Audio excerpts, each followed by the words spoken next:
안녕하세요. 반갑습니다. 카타콤TV 3프로 목사 양희삼입니다.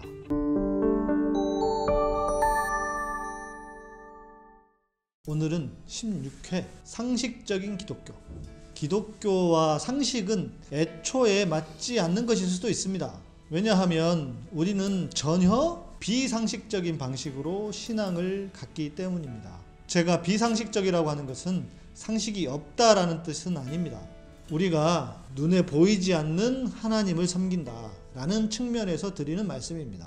하나님은 눈에 보이시지 않죠. 그런데 우리는 그 눈에 보이지 않는 하나님을 살아계신 하나님으로 믿고 섬깁니다. 그러니 그 시작부터 전혀 상식적이지 않은 것입니다. 그래서 그런지 많은 기독교인들은 상식을 무시하고 살 때가 많습니다. 심지어 무례하기까지 합니다. 그래서는 안 되는데 정말 그런 분들이 많습니다. 자, 그런 신앙이 왜 잘못되었는지를 말씀드려 보겠습니다. 말씀드린 것처럼 눈에 보이지 않는 하나님을 섬기는 것, 그것은 상식적이지 않을 수 있습니다. 아니, 상식을 뛰어넘는 것입니다. 초월하여 계신 분은 상식을 뛰어넘는 분입니다. 하나님을 섬기는 데 있어서는 그 상식을 초월하는 것입니다. 그러나 사람과의 관계에서는 우리는 지극히 상식적이어야 합니다. 상식을 무시해서는 안 되고 사람들에게도 예의를 지켜야 합니다. 성경책을 낀 무례한 권사님, 우리 가끔씩 만날 수 있는데 이래서야 되겠습니까? 우리는 십자가의 신앙으로 사는 사람들입니다. 십자가는 이렇게 두 선으로 이루어져 있습니다. 그래서 먼저 하나님과의 종적인 관계, 하나님과 나, 하나님과 우리와의 관계를 말할 것입니다. 그 종적인 관계에서 우리는 하나님을 우리의 목숨을 다해서 사랑해야 합니다. 성경도 그렇게 하라고 말합니다. 그런데 십자가는 이 종적인 관계만 있는 것이 아니라 횡적인 관계도 있습니다. 횡적인 관계는 뭘 말할까요? 나와 우리, 나와 이웃과의 관계를 가리킵니다. 성경은 내 이웃을 내 몸과 같이 사랑하라 라고 말하지 않습니까?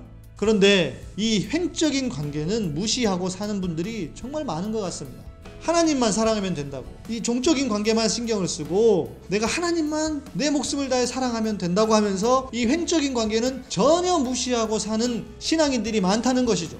마태복음 5장 23절에서 24절에 있는 말씀입니다. 그러므로 예물을 제단에 드리다가 거기서 내 형제에게 원망 들을 만한 일이 있는 줄 생각나거든 예물을 제단 앞에 두고 가서 형제와 화목하고 그 후에 와서 예물을 드리라. 우리는 지금까지 하나님을 너무 사랑해서 그랬는지 이 횡적인 관계, 나와 이웃과의 관계, 나와 주변과의 관계를 너무 무시하고 살아온 것 같습니다. 내가 하나님께 예배를 드리려고 하는데 마음속에 형제와 내 주변의 사람들과 다툰 일이 생각이 나요. 그러면 성경은 가서 그와 먼저 화해하고 그리고 와서 예배하라고 하는데 우리는 어떻습니까? 무슨 소리, 예배가 중요하지, 예배 먼저 드려야지, 그리고 나서 가서 화해하고 사과를 해도 그때도 늦지 않아 라고 생각합니다. 그러나 성경은 반대로 말하는 것이죠. 먼저 가서 화해해라, 그리고 나서 예배를 드리라. 왜냐? 그래야 하나님께서 그 예배를 받으실 수 있기 때문입니다. 하나님이 이 횡적인 관계를 너무 중요하게 생각하십니다. 아마 인간들이 이 횡적인 관계를 무시하고 살 것을 알고 계셨는지 그렇게 말씀하신 것입니다. 너희가 나를 사랑해? 그러면 먼저 이 너희의 관계를 옳게 하고 바르게 하고 나에게 오라 라고 말씀하시는 것입니다. 그런데 우리는 거꾸로 하지 않습니까? 아니면 이 횡적인 관계를 아예 무시해버리거나.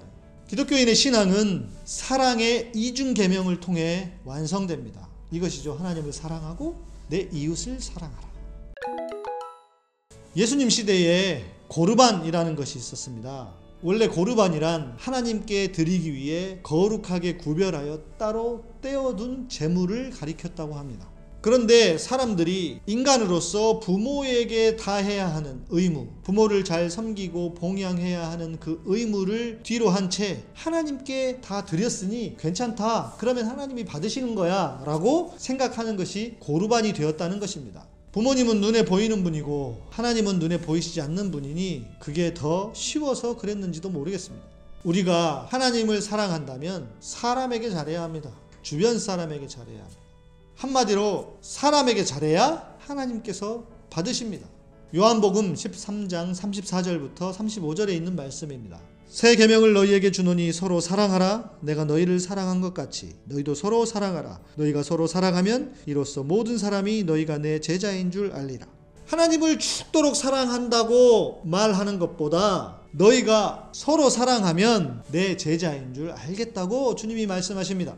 우리가 하나님을 사랑하는 그 방법을 증명해 볼 길이 있는데 그건 뭐냐? 서로 사랑하라라는 것입니다.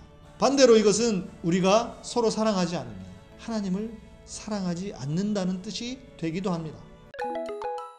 자, 우리가 이렇게 해야 되는 거겠죠. 하나님을 사랑하되 하나님만 사랑한다고 하지 않고 내 이웃을 사랑하고 그리고 그 이웃과의 상식적인 관계, 이것이 진정한 기독교인의 신앙이라고 할 수 있을 것입니다. 그리고 또 한 가지 이것을 기억하셨으면 좋겠습니다. 상식적인 것이 가장 신앙적인 것이다. 하나님과 관계에서는 초월할 수 있지만 사람과의 관계에서는 상식적인 것이 가장 신앙적인 것이다. 이것을 꼭 기억하셨으면 좋겠습니다.